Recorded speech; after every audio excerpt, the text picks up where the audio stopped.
અહેમદભાઈ પટેલના સૌથી નજીકના મિત્ર એવા રિક્ષા ચાલક અને માજી નગર સેવક અબ્બાસભાઈ બરફવાલાએ બાબુભાઈ સાથેના મિત્રતાના સંબંધોને યાદ કરીને રડી પડ્યા હતા, જ્યારે તેમની સાથે ક્રિકેટ રમનાર અનવર કાનોગાએ પણ યાદો તાજા કરી હતી। તેમના અવસાનથી આ બંને મિત્રોને ખૂબ દુઃખ થયું છે। ભરૂચ જિલ્લાના લોકલાડીલા નેતા અને રાષ્ટ્રીય કોંગ્રેસના ખજાનચી અને સાંસદ એવા અહેમદભાઈ પટેલનું દુઃખદ અવસાન થયું હતું, જેને લઈને ભરૂચ જિલ્લામાં તેમના શુભેચ્છકો, સ્નેહીઓ અને મિત્રોમાં ઘેરા શોકની લાગણી વ્યાપી જવા પામી હતી। ત્યારે ભરૂચ જિલ્લામાં તેમના કોલેજ કાળના મિત્ર એવા અબ્બાસભાઈ બરફવાલા આજે સવારે પોતાની રિક્ષા લઈને સરદાર પટેલ હોસ્પિટલ ખાતે આવી પહોંચ્યા હતા। અબ્બાસભાઈ બરફવાલા માજી નગરસેવક પણ છે, આજે પણ તેઓ રિક્ષા જ ચલાવે છે।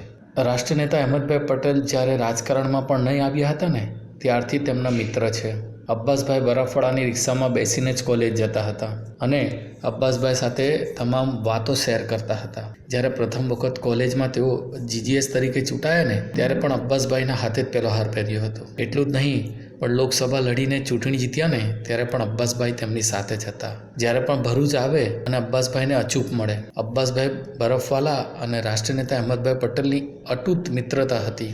એક તરફ રાષ્ટ્રના સૌથી મોટા પક્ષના ખજાનચી અને રાજકીય સલાહકાર, અને બીજી તરફ એક રિક્ષા ચલાવતા બરફવાળા ભાઈ એટલે અબ્બાસભાઈ। એક તરફ અહેમદભાઈ પટેલ અને એક તરફ અબ્બાસભાઈ, આ બંનેની જોડી કદાચ કુદરતે લોકોને એક સમજ આપવા માટે બનાવી હતી। આ બંનેની મિત્રતા ગાઢ હતી। આજે અબ્બાસભાઈ 78 વર્ષના થયા અને એક તરફ અહેમદભાઈ પટેલ 71 વર્ષના લાંબા જીવન બાદ તેમનું દુઃખદ અવસાન થયું। આજે પોતાના મિત્રને મળવા માટે રોજ આવતા અબ્બાસભાઈ જ્યારે પણ અહેમદભાઈ પટેલ દિલ્હીથી આવે એટલે રિક્ષા લઈને અબ્બાસભાઈ અચૂક મળવા આવે, ત્યારે આજે તેઓ અંતિમ વખત પોતાના મિત્રને મળવા આવ્યા સરદાર પટેલ હોસ્પિટલ ખાતે અને પોતાની કેટલીક વાતો વગોડી હતી। સાંભળીએ અબ્બાસભાઈ બરફવાલા કે જેઓ અહેમદભાઈ પટેલના જવાનીથી લઈને હમણાં સુધીના સાથી રહ્યા છે। मैं अब्बास भाई बरफवाला, मैं आज अहमद भाई की दफन विधि में आया हूँ। अल्लाह उनको जन्नत नसीब करे। और मेरे में अहमद भाई के बरसों से संबंध थे। जब ये राजकारण में भी नहीं आए थे, राजकारण में भी नहीं आए थे, और ये कहीं भी जाते थे तो मेरे ऑटो में जाते थे, मैं इनको छोड़ देता था।